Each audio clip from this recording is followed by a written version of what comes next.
ನಮಸ್ತೆ. ನನ್ನ ಯೂಟ್ಯೂಬ್ ಚಾನಲ್ಗೆ ಎಲ್ಲರೂ ಹೇಗಿದ್ದೀರಾ? ನಾನು ಚೆನ್ನಾಗಿದ್ದೀನಿ. ನೀವು ಚೆನ್ನಾಗಿದ್ದೀರಾ ಅಂದ್ಕೊಂಡಿದ್ದೀನಿ. ನಾನು ಬೆಳಗ್ಗೆನೇ ಎದ್ದು ರಾತ್ರಿ ಸ್ಟವ್ ಕ್ಲೀನ್ ಮಾಡಿರಲಿಲ್ಲ. ಅದಕ್ಕೆ ಈಗ ಬೆಳಗ್ಗೆ ಎದ್ದು ಬಾಗಿಲು ತೊಳೆದು ಗುರುವಾರ ಇವತ್ತು, ಅದಕ್ಕೆ ಸ್ಟವ್ ಎಲ್ಲ ಕ್ಲೀನ್ ಮಾಡಿ ಟೀ ಮಾಡೋಣ ಅಂತ ಬಂದೆ. ನನ್ನ ಮಗ ಇನ್ನೂ ಮಲಗವನೆ. ನಾನು ಇದ್ದಾಗ ಅವಲೇ 6:45 ಹೋಗ್ಬಿಟ್ಟಿತ್ತು. ಇವತ್ತು ಲೇಟ್ ಆಗೋಯ್ತು. ಅಂದರೆ ನೈಟು ನಿದ್ದೆ ಬರೋಲ್ಲ, ಸೆಕೆ ಜಾಸ್ತಿ ಅಲ್ವಾ, ಹಂಗಾಗಿ ಇಲ್ಲಿ ಗಾಳಿ ಬೀಸಲ್ಲ ನಮ್ಮ ಮನೆ ಹತ್ರ. ಹಂಗಾಗಿ ಇರೋದೇ ಒಂದು ಫ್ಯಾನು, ನನ್ನ ಮಗ ಮನಿಕಂತಾನೆ. ಹಂಗಾಗಿ ನಾನು ಮಲಗತ್ತವ ಫ್ಯಾನ್ ಇಲ್ಲ, ಅದಕ್ಕೆ ಸೆಕೆಗೆ ನಿದ್ದೆ ಬರೋಲ್ಲ. ಸೆಕೆ ಮತ್ತು ಸೊಳ್ಳೆ, ಕಿಟಕಿ ತೆಗೆದ್ರೆ ಸೊಳ್ಳೆ, ಅದಕ್ಕೆ ಕಿಟಕಿ ಹಾಕಿದ್ರೆ ಸೆಕೆ, ಅದಕ್ಕೋಸ್ಕರ ನಿದ್ದೆ ಬರೋಲ್ಲ. ಬೆಳಗ್ಗೆ ಬೇಗ ಎಚ್ಚರಿಕೆನೇ ಆಗೋಲ್ಲ ಸೆಕೆಗೆ, ನಿದ್ದೆ ಬರೋಲ್ಲ. ಮತ್ತು ಬೆಳಗಿನ ಜಾವದಲ್ಲಿ ನಿದ್ದೆ ಬಂದುಬಿಡುತ್ತೆ. ಆವಾಗ ನಮಗೆ ಬೆಳಕರಿದಾಗ ಜಾಸ್ತಿ 6:30 6:45ಗೆ ಎದ್ದೇಳ್ತಾ ಇದ್ದೀನಿ. ನಡುವೆ ನಾನು ಎದ್ದು ಎಲ್ಲ ಮಾಡಿ ಇವಾಗ ಆಲೂಗೆಡ್ಡೆ, ಈ ಕಡೆ ಆಲೂಗೆಡ್ಡೆ ಇಟ್ಟಿದ್ದೀನಿ ಬೇಯೋಕ್ಕೆ. ದೋಸೆ ಮಾಡಿ ಚಟ್ನಿ ಮಾಡಿ ಪಲ್ಯ ಮಾಡೋಣ ಅಂದ್ಬಿಟ್ಟು ಟೀ ಕುಡಿಯೋಣ ಅಂತ ಟೀ ಮಾಡ್ಕೊಂಡು ಬಂದೆ. ನಾನು ಒಂದು ವಿಷಯದ ಬಗ್ಗೆ ನಿಮ್ಮ ಜೊತೆ ಶೇರ್ ಮಾಡ್ಕೊತೀನಿ. ಏನಕ್ಕಪ್ಪ ಅಂದರೆ, ಎಷ್ಟೋ ಜನ ನೊಂದಿರೋ ಹೆಣ್ಮಕ್ಳಿಗೆ ನನ್ನ ವೀಡಿಯೋ ನೋಡ್ತಾ ಇದ್ದರೆ, ನೀವೆಲ್ಲ ದಯವಿಟ್ಟು ನನ್ನ ವೀಡಿಯೋ ಯಾರೆಲ್ಲ ನೋಡ್ತೀರಾ ಅವರೆಲ್ಲ ಸಬ್ಸ್ಕ್ರೈಬ್ ಮಾಡ್ಕೊಂಡು ನೋಡಿ, ಹಾಗೆ ಲೈಕ್ ಮಾಡಿ, ಶೇರ್ ಮಾಡಿ. ನಾನು ಹೇಳೋದು ಯಾವ ವಿಷಯದ ಬಗ್ಗೆ ಅಂದರೆ, ನಾವಿಲ್ಲಿದ್ದೀವಲ್ವ ಸಿಟೀಲಿ. ಇವತ್ತು ಎಷ್ಟೋ ಜನ ಹೆಣ್ಮಕ್ಳುಗಳು ಒಂಟಿಯಾಗಿ ಬದುಕ್ತಾವ್ರೆ. ಎಷ್ಟೋ ಜನ ಹೆಣ್ಮಕ್ಳು ಒಂಟಿಯಾಗಿರ್ತಾರೆ. ಅವರೆಲ್ಲ ಇನ್ನೊಂದು ಕೆಲಸ ಮಾಡ್ಕೊಂಡೇ ಬದುಕ್ತಾರಾ? ಯಾವ ಹೆಣ್ಮಕ್ಳ ಬಗ್ಗೆ ನಾನು ಅಲ್ಲಿ ಮಾತಾಡಬೇಕಾದ್ರೆ ಸ್ವಲ್ಪ ಹುಷಾರಾಗಿ ಮಾತಾಡಬೇಕು. ನಾವು ಸಿಟೀಲಿರೋರು, ಸಿಟೀಲಿರ್ತೀವಿ ಅಂದ್ಬಿಟ್ಟು ನಮ್ಮ ಕಷ್ಟ ನಮಗೆ ಗೊತ್ತು. ಸಿಟೀಲಿದ್ದರೆ ತಿಂಗಳಿಗೆ ಒಂದ್ಸಲ ಬಾಡಿಗೆ ಕಟ್ಟಬೇಕು. ಇದು ಸ್ವಂತ ಮನೆ ಇರೋಲ್ಲ ಸಿಟೀಲಿ. ಎಷ್ಟೋ ಜನ ಸ್ವಂತ ಮನೆಗಳಿರಲ್ಲ. ನನಗೂ ಸ್ವಂತ ಮನೆ ಇಲ್ಲ. ನಾನು ಇದ್ದರೆ ಬಾಡಿಗೆ ಕಟ್ಟಬೇಕು. ಮತ್ತು ನಾನು ದುಡಿದ್ರೇ ಜೀವನ. ನನ್ನ ಮಗನೂ ಇವಾಗ 6 ತಿಂಗಳಿಂದ ಕಾಲೇಜ್ ಬಿಟ್ಟಿದ್ದ, ಇವಾಗ ಕೆಲ್ಸಕ್ಕೆ ಹೋಗ್ತಾವ್ನು. ಮನೆ ಹತ್ರ ಇದ್ದರೆ ಸುಮ್ಮನೆ ಸೋಂಬೇರಿ ಆಗ್ತಾನೆ, ಯಾವಾಗಲೂ ಮೊಬೈಲ್ ನೋಡ್ಕೊಂಡು ಕೂತ್ಕೊತಾನೆ ಅಂತ ಕೆಲ್ಸಕ್ಕೆ ಹಾಕಿದ್ದೀನಿ ಅಷ್ಟೇ. ನಾನು ಅವನ ಹತ್ರ ದುಡ್ಸ್ಕೊಂಡು ತಿನ್ನಬೇಕು ಅನ್ನೋದೇನಿಲ್ಲ, ನಾನೇ ದುಡಿತೀನಿ. ಆದರೆ ಏನಪ್ಪ ಅಂದರೆ, ಮನೇಲಿ ಕೂತ್ಕೊಂಡು ಮಗ ಇದಾಗ್ತಾನೆ ಅಂದ್ಬಿಟ್ಟು ನಾನು ಹಾಕಿದ್ರದ್ದು ಕೆಲಸಕ್ಕೆ. ಇವಾಗ ಅವ್ನ ಕಾಲೇಜ್ ಫೀಸ್ಗೆಲ್ಲ ಹೊಂಚ್ಕೋಬೇಕಲ್ವ. ಇವಾಗ ಅವ್ನ ಕಾಲೇಜು ನೆಕ್ಸ್ಟ್ ಇನ್ನು 2 ತಿಂಗಳಿಂದ ಅವ್ನು ಕಾಲೇಜ್ಗೆ ಹೋಗಬೇಕು. ಅವ್ನ ಕಾಲೇಜ್ ಫೀಸ್ಗನ ಅವ್ನು ಹೊಂಚ್ಕೊತೀನಿ ಅಂತ ಅವ್ನು ಹೋಗವನೆ ಕೆಲಸಕ್ಕೆ. ಅವ್ನು ಕೆಲ್ಸಕ್ಕೆ ಹೋಗ್ತಾನೆ. ಈ ಒಂದು 3 ತಿಂಗಳಿಂದ ಅವ್ನು ಕೆಲ್ಸಕ್ಕೆ ಹೋಗ್ತಾ ಇರೋದು ಕರೆಕ್ಟಾಗಿ. ಅಲ್ಲೇವರೆಗೂ 1 ವರ್ಷದಿಂದ, ನಾನು 1 ವರ್ಷ ಆಯಿತು ಈ ಕಡೆ ಬಂದು. 1 ವರ್ಷದಿಂದ ನಾನು ಎಷ್ಟು ಕಷ್ಟಪಡ್ತೀನಿ ಬಾಡಿಗೆ ಕಟ್ಟೋಕ್ಕೆ, ಜೀವನ ಮಾಡೋಕ್ಕೆ ಅಂತ ನನಗೆ ಗೊತ್ತು. ನಾನು ಎಷ್ಟೋ ದಿವಸ ಯೂನಿವರ್ಸಿಟಿಲಿ ನಾನು ಸ್ಟಾರ್ಟಿಂಗ್ ಇಲ್ಲಿಗೆ ಬಂದಾಗ ನಾನು ಕೆಲ್ಸಕ್ಕೆ ಹೋಗ್ತಿದ್ದೆ, ಮನೆ ಕೆಲಸಕ್ಕೆ. ಆವಾಗ ಅವರು ಬೆಳಗ್ಗೆ 7 ಗಂಟೆಗೆ ಹೋದರೆ ಮಧ್ಯಾಹ್ನ 2 ಗಂಟೆಗೆ ಮನೆಗೆ ಬರೀ 1:30 2 ಗಂಟೆಗೆ. ನಾನು ಅಲ್ಲಿ ಅವ್ರು ಕೊಡೋ ಸಾರು, ಅವ್ರು ಕೊಡೋ ಊಟ ತಂದು ನನ್ನ ಮಗನಿಗೆ ಕೊಟ್ಟಿದ್ದೀನಿ. ಎಷ್ಟೋ ದಿವಸ ನಾವು ಊಟ ಇಲ್ದಂಗೆ ಎಷ್ಟೋ ದಿವಸ ಇದ್ದೀವಿ. ಅಡುಗೆನೇ ಸಹ ನಮ್ಮ ಮನೇಲಿ ಸರಿಯಾಗಿ ನಾನು ಮಾಡಿಲ್ಲ. ಅಷ್ಟು ಒಂದು ಇದ್ರಾಗಿದ್ದು ನಾವು ಎಷ್ಟು ದಿವಸ ಉಪವಾಸ ಇದ್ದೀವಿ, ಎಷ್ಟು ಕಷ್ಟ ಅನುಭವಿಸಿದ್ದೀನಿ ಅಂತ ನನಗೆ ಮಾತ್ರ ಗೊತ್ತು. ಹೇಳೋರಿಗೆಲ್ಲ ಗೊತ್ತಿಲ್ಲ. ಹೇಳೋಕ್ಕೆ ಹೋಗಬಾರ್ದು ಇನ್ನೊಬ್ಬರ ಬಗ್ಗೆ. ಅವ್ರ ನೋವನ್ನ ತಿಳ್ಕೊಳಂಗಿದ್ರೆ ತಿಳ್ಕೊಬೇಕು. ಈಗ ಏನಾದ್ರೂ ನಾವು ನೋವು ಹೇಳ್ಕೊಳಕ್ಕೆ ಹೋದರೆ ಅವ್ರು ಏನು ಮಾತಾಡ್ತಾರೆ ಅಂದರೆ, ಅಯ್ಯೋ ನಿಮ್ದು ಯಾವಾಗಲೂ ಇದ್ದಿದ್ದೆ ಬಿಡು, ಎಲ್ಲರಿಗೂ ಇದ್ದಿದ್ದೆ ಕಷ್ಟ, ಯಾರಿಗಿಲ್ಲ ಕಷ್ಟ, ಎಲ್ಲರಿಗೂ ತಪ್ಪಿದ್ದಲ್ಲ ಕಷ್ಟ ಅಂತಾರೆ. ಓಕೆ, ಎಲ್ಲರಿಗೂ ಇದ್ದಿದ್ದೇ ಕಷ್ಟ, ಯಾರಿಗೂ ತಪ್ಪಿದ್ದಲ್ಲ. ಆದರೆ ಅದನ್ನು ಕೇಳೋ ರೀತಿಲಿ ಕೇಳಲ್ಲ. ಹೇಳ್ಕೊಂಡ್ರೆ ಅದನ್ನು ಕೇಳೋ ರೀತಿಲಿ ಕೇಳಲ್ಲ. ಅಲ್ಗೋಲೆ ಏನೋ ಒಂಥರ ಕೊಂಕು ಮಾತುಗಳು ಆಡೋದು, ಆ ಥರ ಮಾಡ್ತಾರೆ. ಅದು ನೋಡಿಬಿಟ್ಟು ನಾನು ಯಾರ ಹತ್ರನೂ ಏನು ಹೇಳ್ಕೊಳ್ಳೋಕ್ಕೆ ಇಷ್ಟಪಡಲ್ಲ. ಬೇಡ, ಸುಮ್ಮನೆ ಹೇಳ್ಕೊಂಡ್ರೆ ಸುಮ್ಮನೆ ಸದರ ಆಗುತ್ತೆ ಸಂಬಂಧಿಕರಿಗೆ ಅಂತ ನಾವು ಹೇಳ್ಕೊಳ್ಳಲ್ಲ. ನನಗೆ ಯಾರೂ ನಮ್ಮ ರಿಲೇಷನ್ನು ಒಬ್ಬರು ಸಹ ನನಗೆ ಹೆಲ್ಪ್ ಮಾಡಿಲ್ಲ. ನಮ್ಮ ರಿಲೇಷನ್ನು ಮುಖ ನೋಡಿದ್ರು ನೋಡ್ದಂಗೆ ಹೋಗವ್ರೆ. ಎಷ್ಟೋ ದಿವಸ ನಾನು ಸಿಕ್ಕಿರತ್ತವ, ಎಷ್ಟೋ ದಿವಸ ಮುಖ ನೋಡಿರೋ ಸಹ ನೋಡ್ದಂಗೆ ಹೋಗವ್ರೆ. ನನಗೆ ಫೋನ್ ಮಾಡಿ, ನೀನು ಎಲ್ಲಿದ್ದೀಯಮ್ಮ, ನೀನು ಏನು ಮಾಡ್ಕೊಂಡಿದ್ದೀಯ, ಮಗನೇನು ಮಾಡಿದೀಯ, ಮಗ ಹೆಂಗವನೆ, ಮಗನ ಏನು ಓದ್ತಾವನೆ, ನೀನು ಹೊಟ್ಟೆಗೇನು ಮಾಡ್ಕೊಂಡಿದ್ದೀಯ, ಏನು ಕಷ್ಟಪಡ್ತೀಯ, ಯಾರೂ ಸಹ ನನ್ನನ್ನು ಕೇಳಲಿಲ್ಲ.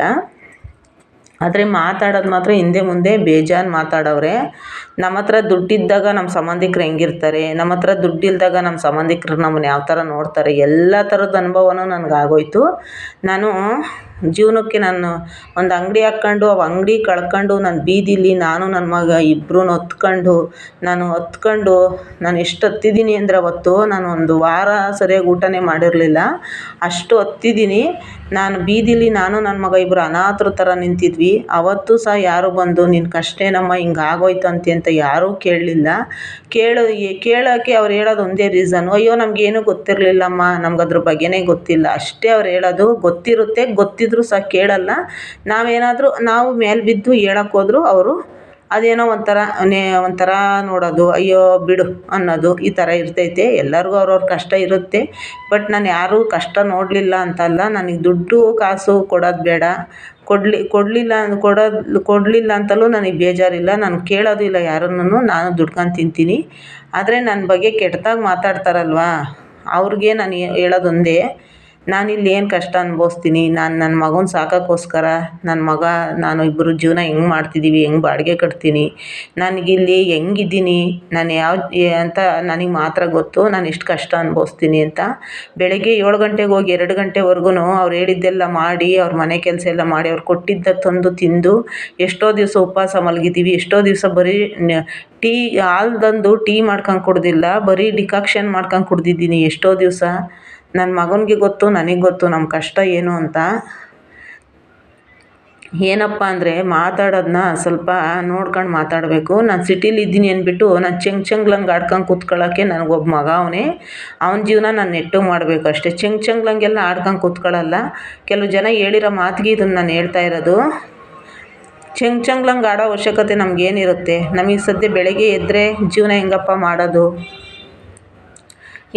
ಜೀವನ ಮಾಡೋದು, ಬಾಡಿಗೆ ಕಟ್ಟೋದು, ತಿಂಗಳು ಬಂದರೆ ಬಾಡಿಗೆ ಕಟ್ಟೋದು ಹೆಂಗಪ್ಪ ಅಂತ ನಾನು ಯೋಚನೆ ಮಾಡ್ಕೊಂಡು, ನಮ್ಮ ಬದುಕಲ್ಲಿ ನಾವಿರ್ತೀವಿ, ನಮ್ಮದೇ ಒಂದು ಲೋಕದಲ್ಲಿ ಇರ್ತೀವಿ ಅಂದರೆ ನಮ್ಮ ಸಂಸಾರದ ಲೋಕದಲ್ಲಿ ನಾವಿರ್ತೀವಿ. ಬೇರೆ ಥರದ್ದೆಲ್ಲ ಮಾತಾಡ್ತಾರಲ್ವ, ಅಂಥವ್ರಿಗೆ ನಾವು ಏನು ಥರ ಅನ್ಬೇಕು? ಒಂದು ಹೆಣ್ಮಕ್ಳ ಬಗ್ಗೆ ಅವರು ಗಂಡನ ಬಿಟ್ಟು ಒಂಟಿಯಾಗವ್ರೆ ಅಂದರೆ ಅವ್ರ ಜೀವನ ಎಷ್ಟು ನರಕ ಆಗಿರುತ್ತೆ, ಅವ್ರ ಜೀವನ ಎಷ್ಟು ನರಕ ಅವ್ರು ಬಂದಿರ್ತಾರೆ ಅಂತ ಕೆಲವು ಜನಕ್ಕೆ ಗೊತ್ತಿರಲ್ಲ. ನಾನು ಹೇಳಲ್ಲ ಇದೆಲ್ಲ. ನನ್ನ ಹಿಂದೆ ಮುಂದೆ ಹುಟ್ಟಿರೋರಿಗೆ ಮತ್ತು ನನ್ನ ಸಂಬಂಧಿಕರಿಗೆ ಅಷ್ಟೇ ಗೊತ್ತೈತೆ ನಾನು ಏನು ಥರದ ನೋವು ಬಂದಿದ್ದೀನಿ. ಕೆಲವೊಂದು ನೋವು ಅವ್ರಿಗೂ ಗೊತ್ತಿಲ್ಲ ನಾನು ಅನುಭವಿಸಿರೋದು, ನನ್ನ ಒಡ ಹುಟ್ಟಿದವ್ರಿಗೂ ಸಹ ಗೊತ್ತಿಲ್ಲ ನಾನು ಅನುಭವಿಸಿರೋ ನೋವು. ಅಷ್ಟು ನೋವು ನನಗೆ ಬಂದಿದ್ದೀನಿ ನಾನು. ಆದರೆ ಕೆಲವು ಜನಗಳು ಅದನ್ನು ಹೆಂಗಂದ್ರೆ ಹಂಗೆ ಬಂದ್ಬಿಡ್ತಾರೆ. ಮಾತಾಡೋದನ್ನ ಸ್ವಲ್ಪ ನಾಲ್ಗೆಗಳು ಕಂಟ್ರೋಲ್ ಇರೋಲ್ಲ ಅವ್ರಿಗೆ. ಇನ್ನೂ ಒಂದು ಏನಪ್ಪ ಅಂದರೆ, ಗಂಡದಿರು ಚೆನ್ನಾಗಿ ದುಡ್ದಾಕ್ಬಿಡ್ತಾರೆ, ತಿಂತಾರೆ, ಶೋಕಿಗಳು ಮಾಡ್ತಾರೆ. ಎಲ್ಲೋ ಕೂತ್ಕೊಂಡು ಯಾವುದೋ ಒಂದು ಕಾಡಲ್ಲಿ ಕೂತ್ಕೊಂಡು ಮಾತಾಡ್ದಂಗಲ್ಲ. ಸಿಟಿಲಿ ಬದುಕೋದು ಕಷ್ಟ. ನಾನು ಹೆಂಗೆ ಬದುಕ್ತಾಯಿದ್ದೀನಿ, ನಾನು ಹೆಂಗೆ ಜೀವನ ಮಾಡ್ತೀನಿ ಅಂತ ನನಗೆ ಮಾತ್ರ ಗೊತ್ತು. ನನಗೆ ಒಂದೊಂದು ರೂಪಾಯಿಗೂ ಸಹ ಎಷ್ಟು ಕಷ್ಟ ಅನುಭವಿಸಿದ್ದೀನಿ ಅಂತ ಗೊತ್ತು. ನಾನು ಒಂದು ವರ್ಷ 2 ವರ್ಷ ಆಯಿತು ಒಂದು ಒಳ್ಳೆ ಸೀರೆ ಅಂತ ತಂದು ಉಟ್ಕೊಂಡು. ನಾನು ಇದುವರೆಗೂ ನಾನು ಒಂದು ಸ್ಟಿಕ್ಕರ್ ತಗೋಬೇಕು ಅಂದರೂ ಹಿಂದೆ ಮುಂದೆ ನೋಡ್ತಾ ಇದ್ದೀನಿ. ಅಷ್ಟು ಒಂದು ಕಷ್ಟ ಅನುಭವಿಸಿದ್ದೀನಿ ನಾನು. ಒಂದು ಸ್ಟಿಕ್ಕರ್ ತಗೋಬೇಕು ಅಂದರೂ ನನ್ನ ಹತ್ರ ಇಲ್ಲ. ನನ್ನ ವೀಡಿಯೋಗಳ್ನೆಲ್ಲ ನೋಡಿರ್ತೀರ ನೀವು. ನನ್ನ ಇಡೀ ವೀಡಿಯೋಗಳಲ್ಲೆಲ್ಲ ಬರೀ ಕಿವಿಯಲ್ಲೇ ವೀಡಿಯೋ ಮಾಡಿರೋದು. ನಾನು ಯಾಕೆ ಮಾಡಿದ್ದೀನಿ ಅಂದರೆ, ನನ್ನ ಒಡವೆ ಎಲ್ಲ ನಾನೆಲ್ಲ ಅಡ ಇಟ್ಟಿದ್ದೀನಿ. ನನ್ನ ಹತ್ರ ಇಕ್ಕೊಳ್ಳೋಕೆ ಒಂದು ಜೊತೆ ಒಡವೆನೂ ಸಹ ಇಲ್ಲ. ಇವತ್ತು ಎಲ್ಲಾದರೂ ಹೋದರೆ ನಾನು ಚಿಟುಕ್ರವು ಇಕ್ಕೊಂಡು ಓಡಾಡ್ತಾ ಇದ್ದೀನಿ. ಯಾಕಂದರೆ ಚಿಟುಕ್ರವು ನಾವು ಹುಡ್ತಾಲಿಂದ ಅದನ್ನೇ ಇಕ್ಕೊಂಡು ಓಡಾಡಿರೋದು. ಅದಕ್ಕೋಸ್ಕರ ಅವನ್ನೇ ಇಕ್ಕೊಂಡು ನಾನು ಓಡಾಡ್ತಾ ಇರೋದು. ನನ್ನ ಒಡವೆ ಎಲ್ಲ ನಾನು ಅಂಗಡೀಲಿ ಇಟ್ಟಿದ್ದೀನಿ. ನಮ್ಮದೇನು ಕಷ್ಟ ಅಂತ ನನಗೆ ಗೊತ್ತು. ಯಾರಾದರೂ 10 kg ಅಕ್ಕಿ ಕೊಟ್ಟರೆ, ಯಾರಾದರೂ 5 kg ಅಕ್ಕಿ ಕೊಟ್ಟರೆ, ಯಾರಾದರೂ ಸಾರು ಕೊಟ್ಟರೆ ತಂದು 2 ದಿವಸ ತಿಂದಿದ್ದೀವಿ. ನನ್ನ ಮಗ ಅಷ್ಟು ಒಂದು ಪಾಪ ಅವನು ಬೆಳಗ್ಗೆ ನಾನು 7 ಗಂಟೆ ಕೆಲ್ಸಕ್ಕೆ ಹೋದರೆ ಮಧ್ಯಾಹ್ನ ನಾನು ಬರೋವರೆಗೂ ಉಪವಾಸ ಇರೋನವನು. ಏನು ಮಾಡಿಕ್ಕಕ್ಕೂ ಸಹ ಮನೆಗೇನು ಇರಲಿಲ್ಲ. ನನ್ನ ಅಷ್ಟು ಒಂದು ಕೆಟ್ಟ ಪರಿಸ್ಥಿತಿಲಿ ನಾನು ಇದ್ದಿದ್ದು. ನನ್ನ ಹತ್ರ ಇವತ್ತು ಅಷ್ಟೇ ನನಗೆ ಹೇಳ್ಕೋಬೇಕು ಅನ್ನೋವಷ್ಟು ಏನಿಲ್ಲ. ನನ್ನ ಮಗನೇ ನನ್ನ ಆಸ್ತಿ, ಬೇರೆ ಏನೂ ನನಗೆ ಬೇಡ. ಅವನೊಬ್ಬ ನಾನು ಚೆನ್ನಾಗಿದ್ರೆ ನನಗೆ ಅಷ್ಟೇ ಸಾಕು. ಅವನೊಬ್ಬನೇ ನನಗೆ ಆಸ್ತಿ. ಅವನಿಗೋಸ್ಕರ ಬದುಕ್ತೀನಿ ಅಷ್ಟೇ ನಾನು. ಕೆಟ್ಟದಾಗೆಲ್ಲ ಬೈಯೋದು ಅಂದ್ಕೊಂತಿರಲ್ವ, ಎಲ್ಲೋ ಕೂತ್ಕೊಂಡು ಅವರು ಇವರು ನೋಡ್ಕೊಂಡು ತಿರುಗ್ತಾರೆ, ಶೋಕಿ ಮಾಡ್ಕೊಂಡು ತಿರುಗ್ತಾರೆ ಅಂತ. ನಮಗೆ ಎಷ್ಟು ಭಯ ಇರುತ್ತೆ ಅಂದರೆ, ಒಬ್ಬರು ಗಾಡೀಲಿ ನಾವು ಹೋಗ್ಬೇಕು ಅಂದರೂ ನಮಗೆ ಭಯ ಇರುತ್ತೆ. ನೋಡಿದವ್ರು ಏನು ಅಂದ್ಕೊಂತಾರಪ್ಪ ಅನ್ನೋವಷ್ಟು ಮರ್ಯಾದೆಯಲ್ಲಿ ನಮ್ಮ ತಾಯಿ ನಮ್ಮನ್ನು ಅಷ್ಟೇ ಸಂಸ್ಕಾರದಲ್ಲಿ ಬೆಳೆಸಿರೋದು. ನಮ್ಮ ತಾಯಿ ನಮ್ಮನ್ನು ಚೆಂಗ್ಲಂಗೆ ಬೆಳೆಸಿಲ್ಲ. ನಾವು ಚೆಂಗ್ಲು ಬುದ್ಧಿಗಳು ಕಲಿಯೋಕ್ಕೆ ಚೆಂಗ್ಲ ಥರ ಬೆಳೀತಾರಲ್ವ, ಅವ್ರಿಗೆ ಗೊತ್ತಾಗಿರುತ್ತೆ ಚೆಂಗ್ಲ ಬುದ್ಧಿ ಏನು ಅಂತ. ನಮಗೆ ಗೊತ್ತಿಲ್ಲ ಚೆಂಗ್ಲ ಬುದ್ಧಿಗಳೆಲ್ಲ, ನಾವು ಕಲ್ತಿಲ್ಲ. ನಮ್ಮ ತಾಯಿ ಅದೆಲ್ಲ ನಮ್ಗೆ ಹೇಳ್ಕೊಟ್ಟಿಲ್ಲ. ಕೂಲಿ ಮಾಡ್ಕೊಂಡು ತಿಂದ್ರೂ, ನಮ್ಮ ಅಮ್ಮನೂ ಅಷ್ಟೇ, ಅವರು ಒಬ್ಬರೇ ಇದ್ರೂ ಕೂಲಿ ಮಾಡ್ಕೊಂಡು ತಿಂದ್ರೂ ಅವರು ಹಂಗೆ ಸ್ಟ್ರಾಂಗಾಗಿ ಜೀವನ ಮಾಡ್ತಾರೆ. ನನಗೂ ಅದನ್ನೇ ಹೇಳ್ಕೊಟ್ಟವ್ರೆ. ನಮ್ಮ ಅಮ್ಮನ ಥರನೇ ನಾನು ಯಾವತ್ತೂ ಶೋಕಿ ಮಾಡ್ಕೊಂಡು ತಿರ್ಗೋ ಅಂಥ ಅವಶ್ಯಕತೆ ನನಗಿಲ್ಲ. ನಾನು ಸೋಕಿನೂ ಸಹ ನಾನು ಮಾಡಲ್ಲ, ನನಗೆ ಬೇಡ. ಮಾತಾಡೋರು ಸ್ವಲ್ಪ ಕರೆಕ್ಟಾಗಿ ಮಾತಾಡಿ. ಹೆಣ್ಮಕ್ಳು ಒಂಟಿಗವ್ರೆ ಅಂದರೆ ಅವ್ರು ಎಷ್ಟು ಕಷ್ಟ ಅನುಭವಿಸಿರ್ತಾರೆ, ಅವ್ರಿಗೆ ಏನು ನೋವು ಅಂತ ಅವ್ರಿಗೆ ಮಾತ್ರ ಗೊತ್ತಿರುತ್ತೆ. ಎಷ್ಟು ದಿವಸ ನಾವು ಉಪವಾಸ ಇದ್ದೀವಿ, ಆ ಟೈಮಲ್ಲೆಲ್ಲ ಯಾರು ಬಂದಿದ್ರಿ ನಮಗೆ ನೋಡೋಕ್ಕೆ? ನಾನು ನಾನು ಒಂದು ಫೋನ್ ಮಾಡಿ ನಮ್ಮನ್ನು ಮಾತಾಡ್ಸ್ದವ್ರು ದಿಕ್ಕಿಲ್ಲ. ಯಾರಂದ್ರೆ ಯಾರೂ ಇಲ್ಲ ನನಗೆ. ನಮ್ಮ ಸಂಬಂಧಿಕರು, ನಮ್ಮ ರಿಲೇಷನ್ನು, ಯಾರು ಅಂದರೆ ಯಾರೂ ಇಲ್ಲ ನನಗೆ. ಯಾರೂ ಸಹ ನನ್ಗೆ ಹೆಲ್ಪ್ ಮಾಡಿಲ್ಲ. ಯಾರೂ ನೀನು ಹೆಂಗೆ ಬದುಕಿದೀಯ ಅಂತ ಹೇಳೋಕೆ ಮಾಡಿಲ್ಲ. ಅದ್ರಾಗೆಲ್ಲ ನನ್ನ ಫ್ರೆಂಡ್ಗಳು ನನಗೆ ಹೆಲ್ಪ್ ಮಾಡವ್ರೆ. ನನ್ನ ಫ್ರೆಂಡನ್ನ ನಾನು ಮರೆಯೋಂಗೇ ಇಲ್ಲ. ಅವರು ಒಂದು ಸ್ವಲ್ಪ ಅಕ್ಕಿ ಏನಂದರೆ ಒಂದು ಸಾಂತ್ವನದ ಮಾತನ್ನು ಹೇಳವ್ರೆ. ಹೋಗ್ಲಿ ಬಿಡೆ, ಚೆನ್ನಾಗಿರೆ, ನೊಂದ್ಕೋಬೇಡ, ಅಳಬೇಡ ಅಂತ. ಇಷ್ಟು ಸಮಾಧಾನವನ್ನು ನಮ್ಮ ಫ್ರೆಂಡ್ಗಳು ನನಗೆ ಸಮಾಧಾನನಾದರೂ ಮಾಡವ್ರೆ. ಆದರೆ ನನ್ನ ಬಂಧು ಬಳಗ ನನಗೆ ಯಾವತ್ತೂ ಬಂದು ಸಮಾಧಾನ ಮಾಡಲಿಲ್ಲ. ನನ್ನ ಬಂಧು ಬಳಗ ನಾನು ಯಾವತ್ತೂ ನಂಬ್ಕೊಂಡು ಇಲ್ಲ. ನನ್ನ ಬಂಧು ಬಳಗ ಏನಪ್ಪ ಅಂದರೆ ದುಡ್ಡಿದ್ದರೆ ಅಷ್ಟೇ ನನ್ನ ಬಂಧು ಬಳಗ. ದುಡ್ಡಿಲ್ಲ ಅಂದರೆ ನನಗೆ ಬಂಧು ಬಳಗನೇ ಇಲ್ಲ. ಅಷ್ಟು ನೋವು ನಾನು ತಿಂದಿದ್ದೀನಿ. ನನ್ನನ್ನು ಎಷ್ಟು ಕೇವಲವಾಗಿ ನೋಡವ್ರೆ ಅಂದರೆ, ಅವ್ರ ಮನೆ ಬಾಗ್ಲಿಗೆ ನಾವು ಹೋದ್ರೆ ನಮಗೆ ಕೂತ್ಕೊಂಡು ಒಂದು ಲೋಟ ನೀರು ಕುಡೀರಿ ಅಂತಲೂ ಸಹ ಅಂದಿಲ್ಲ, ಊಟ ಮಾಡಿರಿ ಅಂತಲೂ ಅಂದಿಲ್ಲ, ನೀರು ಕುಡೀರಿ ಅಂತಲೂ ಅಂದಿಲ್ಲ. ನಾನು ಅಷ್ಟು ನೋವನ್ನು ಅನುಭವಿಸಿ ಬಂದಿದ್ದೀನಿ. ಅದಕ್ಕೆ ನಾನು ಇವತ್ತು ಅಷ್ಟೇ ನನ್ನ ಬಂಧು ಬಳಗದ ಮನೆ ಬಾಗ್ಲಿಗೆ ನಾನು ಹೋಗಲ್ಲ.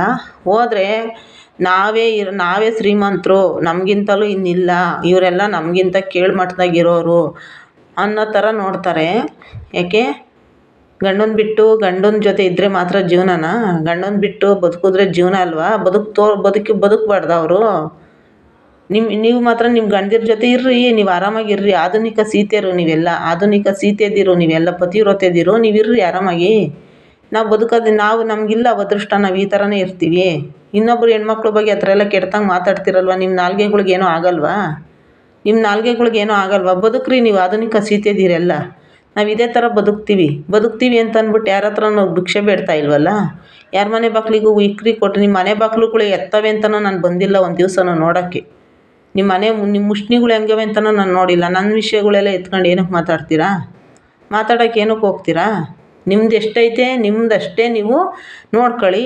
ನಿಮ್ಮ ಜೀವನ ನೀವು ನೋಡ್ಕೊಳ್ಳಿ. ಇನ್ನೊಬ್ಬರ ಜೀವನದ ಬಗ್ಗೆ ಮಾತಾಡೋಕ್ಕೆ ನೀವು ಯಾರು? ನೀವೇನು ದೇವರಾ? ಇಲ್ಲ ಬಂದು ಏನಾನ ಅವ್ರ ಸಂಸಾರ ನಡೆಸ್ತೀರಾ? ಉಪ್ಪು ಮೆಣಸಿನ್ಕಾಯಿ ಕೊಡ್ತೀರಾ? ಇಲ್ಲೇನೋ ಬಾಡಿಗೆ ಕಟ್ತೀರಾ? ಇಲ್ಲ ನನ್ನ ಮಗನ ಓದಿಸ್ತೀರಾ?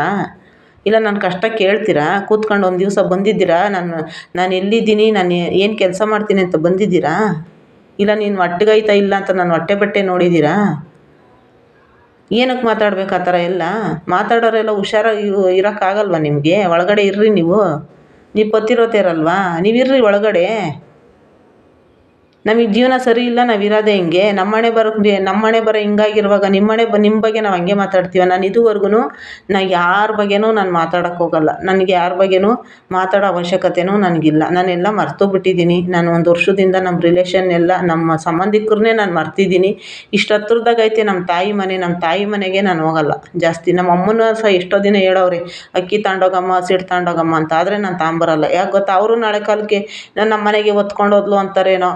ಯಾಕೆ ಬೇಕು? ಸಂಬಂಧಿಕರು ಬೇಡ, ಅಮ್ಮನ ಮನೆಗೂ ತರೋದು ಬೇಡ, ಯಾರ ಮನೆಗೂ ತರೋದು ಬೇಡ ಅಂತ ನಾವು 1 kg ಅಕ್ಕಿ ತಂದು, ಎಷ್ಟೋ ದಿವಸ ಅಂಗಡೀಲಿ 1 kg ಅಕ್ಕಿ ತಂದು, 1 kg ಹಸಿಟ್ಟು ತಂದು, ಎಷ್ಟೋ ದಿವಸ ಸಾರಿಗಿಲ್ದಿದ್ದಕ್ಕೆ ಅನ್ನ ಮಾಡಿ, ಎಷ್ಟೋ ದಿವಸ ಉಪ್ಪು ಹಾಕ್ಕೊಂಡು ಊಟ ಮಾಡಿ ಮಲಗಿದ್ದೀವಿ. ಎಷ್ಟು ದಿವಸ ಉಪವಾಸ ಮಲಗಿದ್ದೀನಿ ಅಂತ ನನಗೆ ಗೊತ್ತು. ಮಾತಾಡೋರಿಗೆ ಎಲ್ಲಿಗೆ ಬೇಕಾದ್ರೂ ಮಾತಾಡ್ಬಿಡ್ತೀರ. ಹೆಣ್ಮಕ್ಳು ಅವರು ಯಾರೂ ಇಲ್ಲ ಅಂತಂಗೆ ಬದುಕ್ತಾವ್ರೆ ಅಂದರೆ ನನ್ನ ಒಂದು ಅದೆಲ್ಲ ದೇವ್ರು ನೋಡ್ಕೊಳ್ಳಿ ಅಂತ ನಾನು ಅದಕ್ಕೆ ಸುಮ್ಮನೆ ಆಗಿದ್ದೀನಿ. ಎಲ್ಲೆಲ್ಲಿ ಹೆಂಗೆ ಹೊಡಿಬೇಕು ಹಂಗೆ ಹೊಡಿತಾನೆ ದೇವರು. ನಾನು ದೇವ್ರನ್ನ ನಂಬಿರೋದು, ಜನಗಳ್ನ ನಂಬಲ್ಲ ನಾನು. ಜನಗಳು ಹಿಂಗಪ್ಪ ಅಂದರೆ ಈಗ ಆಡಿದ ಮಾತು ನಾನು ಗಂಟೆಗಾಡಲ್ಲ, ಆ ಥರ ಜನಗಳು. ನಾನು ಜನಗಳ್ನ ನಂಬಲ್ಲ, ದೇವ್ರನ್ನ ನಂಬ್ತೀನಿ. ದೇವ್ರ ಮೇಲೆ ನಂಬಿಕೆ ಇಟ್ಕೊಂಡು ನಾನು ಬದುಕ್ತಾ ಇರೋದು. ನನ್ನ ಮಗನಿಗೊಂದು ದಾರಿ ಮಾಡಬೇಕು, ಅವನೊಂದು ನೆಲೆ ನಿಲ್ಲಿಸ್ಬೇಕು ಅಂತ ಹೇಳಿ ನಾನು ಇವತ್ತು ನನ್ನ ಮಗನಿಗೆ ಒಬ್ಬ ದೊಡ್ಡಪ್ಪ ದೊಡ್ಡಮ್ಮ, ಚಿಕ್ಕಪ್ಪ ಚಿಕ್ಕಮ್ಮ, ಮಾವದಿರು ಯಾರ ಪ್ರೀತಿನೂ ಇಲ್ಲ ನನ್ನ ಮಗನಿಗೆ. ಯಾರೂ ಸಹ ನನ್ನ ಮಗನಿಗೆ ಪ್ರೀತಿ ಕೊಟ್ಟೋರೇ ಇಲ್ಲ. ಯಾರೂ ಸಹ ಅಣ್ಣದಿರಾಗಬೇಕು, ತಮ್ಮದಿರಾಗಬೇಕು, ಒಬ್ಬರೂ ಸಹ ನನ್ನ ಮಗನ್ನ ಹೆಂಗವನೇ ಅಂತ ಸಹ ಮಾತಾಡ್ಸಲ್ಲ. ಯಾರೂ ಸಹ ನನ್ನ ಮಗನಿಗೆ ಇದುವರೆಗೂ ಪ್ರೀತಿ ಕೊಟ್ಟಿಲ್ಲ. ನನಗೆ ಅಪ್ಪ ಅಮ್ಮ ಇಬ್ಬರೂ ಆಗಿ ನಾನೇ ಸಾಕ್ತಾ ಇರೋದು ಅವನಿಗೆ ನಾನೇ ಅಪ್ಪ ನಾನೇ ಅಮ್ಮ, ಹಂಗಾಗಿ ಸಾಕ್ತಾಯಿದ್ದೀನಿ. ಇದುವರೆಗೂ ಯಾರೂ ಸಹ ನನ್ನ ಮಗನಿಗೆ ಆ ಥರ ಪ್ರೀತಿ ಯಾರೂ ಕೊಡಲಿಲ್ಲ.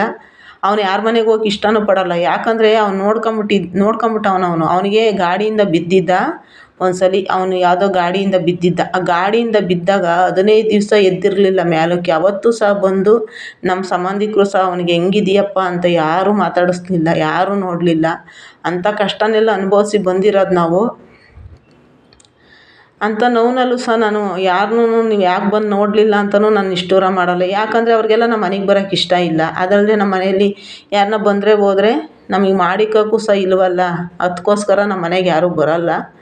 ನಾನು ಬೀದಿಲಿ ನಿಂತಾಗಲೇ, ಅಂಗಡಿ ಕಳ್ಕೊಂಡು ಬೀದಿಗೆ ನಿಂತಾಗಲೇ, ನಾನು ನನ್ನ ಮಗ ಅನಾಥರಾಗಿ ನಿಂತಾಗಲೇ ಯಾರೂ ನಮ್ಗೆ ಎಲ್ಪ್ ಮಾಡಲಿಲ್ಲ. ಅಂಥದ್ರಲ್ಲಿ ಈ ಟೈಮಲ್ಲಿ ಯಾರು ಬರ್ತಾರೆ ನಮ್ಗೆ ಎಲ್ಪ್ ಮಾಡೋಕ್ಕೆ? ಅದಕ್ಕೋಸ್ಕರ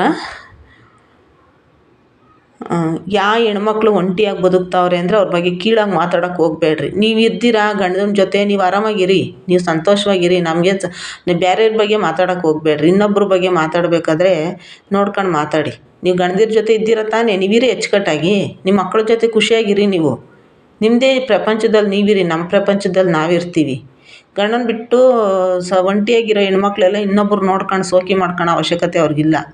ಇನ್ನೊಬ್ರ ಹತ್ರ ಹೋಗಿ ಜೀವನ ಮಾಡೋ ಅವಶ್ಯಕತೆಯೂ ಅವ್ರಿಗಿರಲ್ಲ. ಅವ್ರು ನಮ್ಮ ಬಗ್ಗೆ ಮಾತಾಡಬೇಕಾದ್ರೆ ಹುಷಾರಾಗಿ ಮಾತಾಡಿ. ಅದು ಕರ್ಮ ನಿಮಗೆ ತಿರ್ಕೊಂಬಿಡುತ್ತೆ, ನಮಗೇನಿಲ್ಲ ಅದು ಅನ್ನೋಕ್ಕೆ ಹೋಗ್ಬಾರ್ದು. ಇನ್ನೊಬ್ರ ಬಗ್ಗೆ ಮಾತಾಡೋಕ್ಕೆ ಹೋಗ್ಬಾರ್ದು. ಯಾರ ಬಗ್ಗೆನೂ, ಯಾರ ಲೈಫು, ಯಾರ ಜೀವನನೂ ಯಾರೂ ಇಲ್ಲಿ ನೋಡಲ್ಲ. ಯಾರಿಗಿಲ್ಲ ಅಂದರೂ ಯಾರೂ ಕೊಡಲ್ಲ.